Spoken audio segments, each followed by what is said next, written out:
Tonight, breaking news, the explosion, the search for the missing right now. The images coming in, the horrific explosion at a manufacturing plant. Multiple workers unaccounted for at this hour. Debris landing in yards throughout the community. The blast rattling homes miles away, and we're on the scene tonight. Also breaking, massive firings now underway. Day 10 of the government shutdown. President Trump tonight making good on his threat to fire federal workers and what we know so far. Tonight, a major storm now set to hit. We're tracking what could become the first nor'easter of the season. Either way, the system's set to hit the Carolinas right up through New York City and Boston. Winds gusting up to 60 miles per hour or more. Lee Goldberg has the forecast. Tonight, the 72-hour window has begun. The world now waiting for the return of the remaining hostages held by Hamas. And tens of thousands of Palestinians now returning to their bombed-out homes in Gaza. U.S. troops have just begun to arrive tonight in Israel to monitor this fragile ceasefire.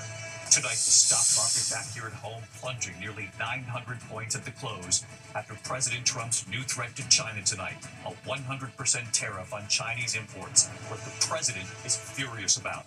Tonight, the new video right here showing former NFL quarterback Mark Sanchez. This time, the video showing what appears to happen before that alleged altercation, and you'll see it. The urgent search tonight for an accused killer released from jail, the major oversight allowing him to go free.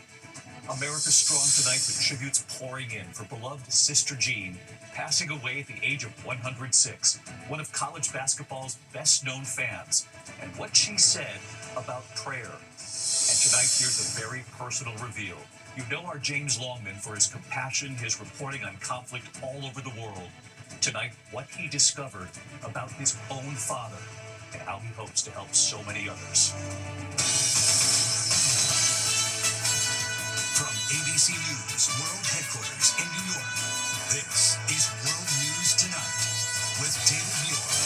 Good evening, and it's great to have you with us here on a Friday night. We do begin tonight here with the breaking news. There's been a deadly explosion at a manufacturing plant in Tennessee. The urgent search tonight for the missing, many still unaccounted for. The blast erupting at the Accurate Energetic Systems facility about an hour outside Nashville. The company makes explosives for the military, aerospace, demolition, and then a wave of secondary explosions forcing emergency crews to keep their distance. The blast felt as far as 11 miles away. Listen to this. Homes in the community reporting the sound of the explosion scared families with no idea what was happening. Firefighters remain on the scene at this hour, searching for the missing. ABC's Mola Lenghi leading us off from the scene in Tennessee. Tonight, 50 miles southwest of Nashville, a search for at least 19 missing, multiple people dead, after a massive blast at an explosives manufacturing facility. Can I describe the building? There's nothing to describe. It's gone. It's, again, it's the most devastating scene that I've seen in my career. 5891, Highway 230 West, had an explosion at Accurate Arms. Everybody is en route. The explosion reported just before 8 a.m. at the Accurate Energetic Systems plant, where, according to the company's website, they specialize in the development, manufacture, handling, and storage of explosives for military, aerospace, and commercial demolition markets. Aerial video showing one of the 8 buildings on the 1,300-acre site, now a smoking crater. Emergency crews initially unable to get anywhere near the 1,300-acre facility because of multiple secondary explosions. This Ring camera 11 miles away shaking from the explosion. I thought our house had something blow up outside because the boom was so loud and the entire house shook. Lauren Rourke took these pictures of debris that landed in her yard, about 3.5 miles away. I know just about everyone is probably affected right now because everybody knows somebody that works over there. Humphreys County Sheriff Chris Davis emotional, telling reporters they're still trying to determine the number of fatalities. So at this time, we have been able to confirm that we do have 19 souls.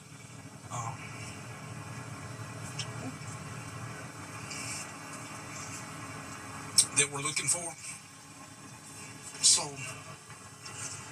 excuse me, I ask you to keep in mind those families. Well, David, tonight this investigation is ongoing. Right now, there are ATF and Homeland Security agents on scene collecting information, gathering evidence, trying to figure out exactly what happened here. and they're expected to be there for at least a few more days, David. Yeah, we're thinking about all those families tonight. Mola Lengi leading us off. Mola, thank you. The other breaking story as we're on the air tonight, there are massive firings now underway. Day 10 now of the government shutdown. President Trump making good on his threat to fire federal workers. What we know so far, who's affected? Mary Bruce at the White House. Day 10 of the government shutdown, and with no end in sight. Tonight, President Trump making good on his threat to fire federal workers, sparking confusion and fear. The layoffs announced in a tweet. The president's budget director, Russ Vought, posting that the reductions in force have begun, sending workers scrambling. It'll be a lot of people. The White House hasn't said which programs will be targeted or how many workers will ultimately be fired. ABC News has learned tonight layoffs are now happening at the Departments of Education, Health and Human Services, and Treasury. The administration has argued they have to fire workers to afford to keep essential government services up and running, but layoffs have never been required in any previous shutdown. The president himself has been more blunt, saying the shutdown presents an unprecedented opportunity to cut more agencies. And seeking to up the pressure on Democratic lawmakers, he said he will only target Democratic programs. These are largely people that the Democrats want. Many of them will be fired. The firings now underway as federal workers are starting to feel the financial impacts of this shutdown. Today, most federal workers receiving only a partial paycheck, their last paycheck until the government reopens. Starting next week, 2 million military service members will get no paycheck at all. And the president has suggested some workers may not get back pay when this is all over. And David, as these mass layoffs were getting underway today, the president went for a physical at Walter Reed, even though he just had his annual exam back in April. And it comes just months after the White House revealed the president has chronic venous insufficiency that can cause swelling, and said the bruises often seen on his hand are due to soft tissue irritation. But the president downplaying today's visit, insisting he's in great health. David. Mary Bruce live at the White House again tonight. Mary, thank you. We are tracking a major storm about to hit from the Carolinas right up through New York City, up through New England, Boston, and Cape Cod.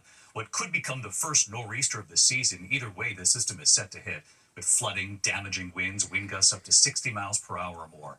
Rough surf already crashing out of the shore of Myrtle Beach, South Carolina. Let's get right to Chief Meteorologist Lee Goldberg from WABC. Hi, Lee.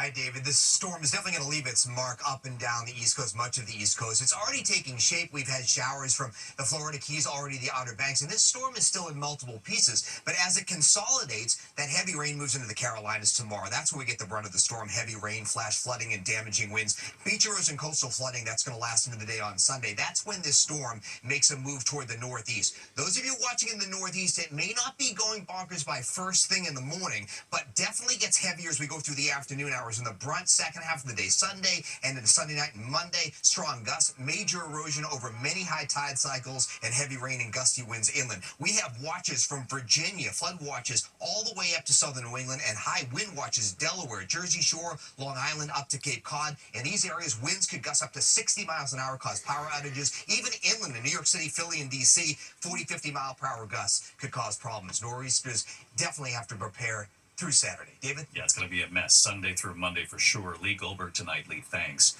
Tonight, this critical 72-hour window has begun now. The eyes of the world now waiting to see the remaining hostages freed by Hamas. And tens of thousands of Palestinians just now returning to their bombed-out homes. And there's news tonight. U.S. troops have just begun to arrive in Israel to monitor this ceasefire. Ian Powell in the region again tonight. Tonight, the 72-hour countdown underway for the release of all hostages as tens of thousands of Palestinians surge back to what's left of their shattered homes. 250,000 people trekking along the dusty road, according to Gazan officials. Mahmoud al-Khoushali says his home is destroyed, telling our team, "I thought about not going back, but I have to. Going back is better than staying here."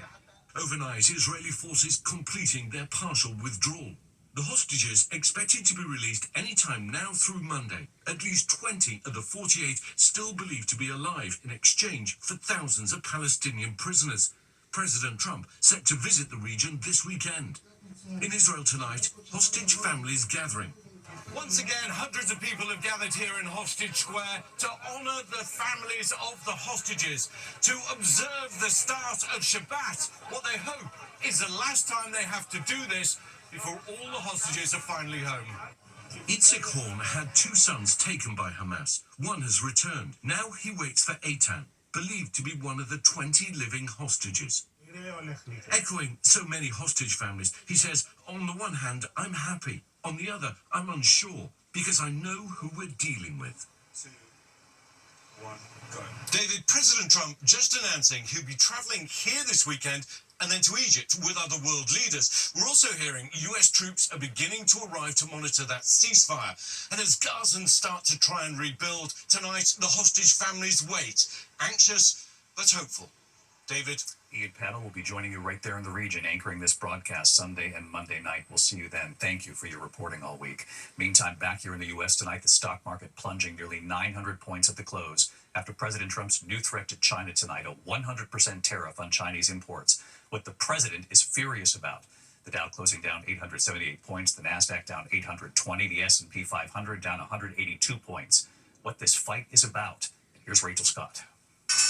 Tonight, just minutes after the markets close, President Trump reigniting the trade war with China, imposing an additional 100% tariff on Chinese imports on top of the 30% that was already in place. They hit the world with something that really is not anything that people are going to do, and it was shocking.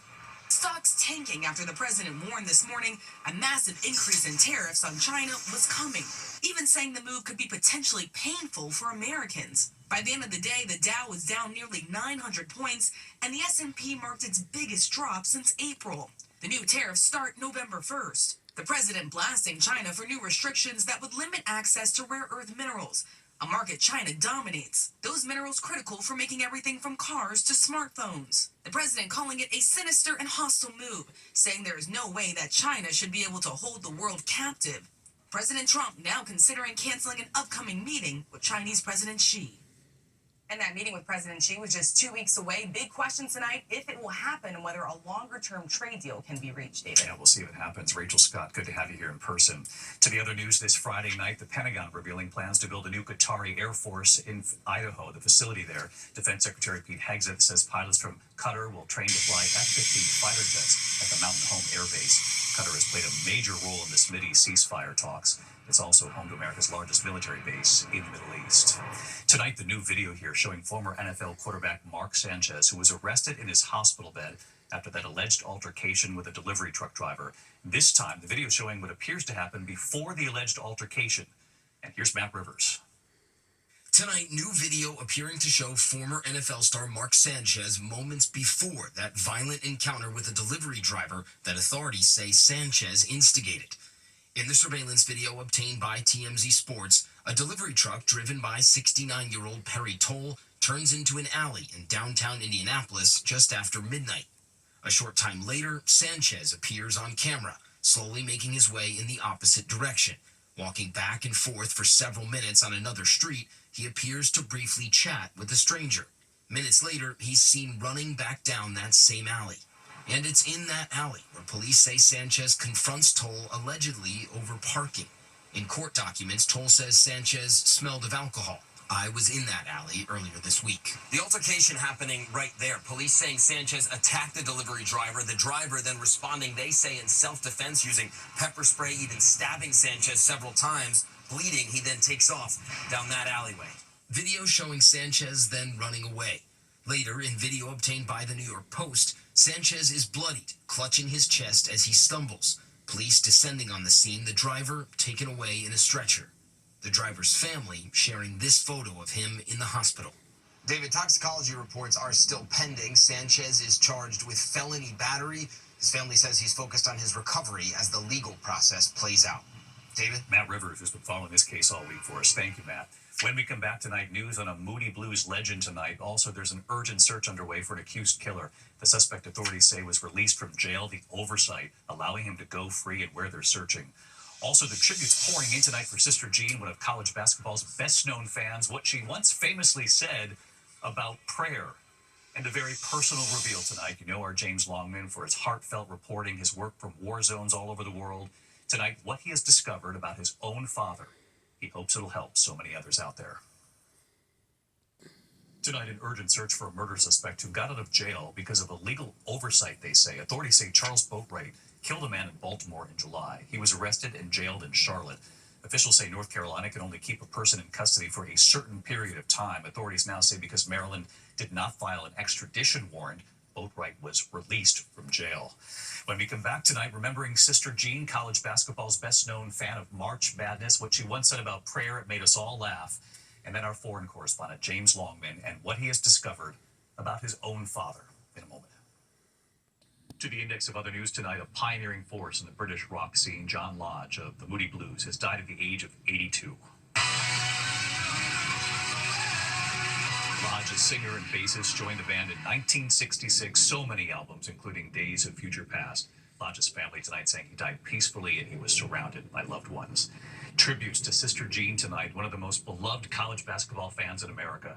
Sister Jean served as chaplain for the Loyola University Chicago men's basketball team for 3 decades, the nun becoming a viral sensation when the Ramblers reached the NCAA Final Four in 2018. She famously joked that during games she would, quote, pray for the other team, perhaps not as hard, though. Sister Jean was 106. We did so many stories on her, and we're going to miss her. When we come back here tonight, our James Longman and what he has learned about his own father. He hopes to help so many others. Finally, our persons of the week. Today is World Mental Health Day, and our James Longman on a personal journey to learn what happened to his father. We all know James Longman for his compassion, his reporting on conflict all over the world. But for some time, he's been working on the conflict within, his desire to unlock his own father's history. He lost his father when he was just 9. My dad was funny and bright and creative, and he was just my friend. There's a picture of me wearing his clothes, his 2 big blazer, the jeans on. He spent so much time away from me that when I was with him, I just wanted to be around him. When my father died, I was told he had died in a fire. When I was in my teenage years, my mother told me that he had killed himself. And then for the next 10 years, I didn't really know much more than that, other than he had set fire to his apartment. And it wasn't until I was 26 that I found out that he'd threw himself from the window as well. For James, it's been a journey to learn the truth. I was in the library looking for archive material on my dad, and sure enough, I came across the front page of the local newspaper, and I found it really jarring. He was described as a schizophrenic. Only in discovering how my father died and the circumstances of it, did I then discover that his father had also killed himself. And then I was starting to put together this genetic picture of my family. My father having schizophrenia, his brother having schizophrenia, a really damaged family tree. And like so many others who have mental illness in their family, James worried about his own moments of sadness. Feeling like somehow I have my father's depression, his solitary nature. And so I wanted to know the truth. How are these things carried in families? I got 120 pages of his medical records. Reading all of his medical notes actually gave me a real sense of gratitude to the people who looked after him. In fact, James discovered that all these years later, one of his father's caretakers lives just 20 minutes from James. One of his carers came to my home. I look like my dad, so I opened the front door. She's standing on my doorstep, and she immediately recognized me. She gave me a big hug, and it felt like I was meeting family. She was able to tell me that my dad loved me. In his new book, The Inherited Mind, James studies the science, too, learning that so much of the medication until now has been trial and error, but recent breakthroughs are giving hope. Your genetics do not have to be a prison. You will carry a genetic predisposition to a mental illness if you have a family like mine. 2% of your genetic code is the hardware. You can't do anything about that. But 98% of it is the software. That's how your genes operate. And you can do something. You can change how your genes activate. You can turn up or turn down your predisposition. And above all, James discovered this. The most important message, I think, that my father has given me from researching his life is that you have to surround yourself with a community. You can't go through life on your own. You need the support of others. Love is what gets you through. And so we choose the caregivers, including the one James met who took care of his father, and mental health advocates, James now one of them. His book, The Inherited Mind. Good night.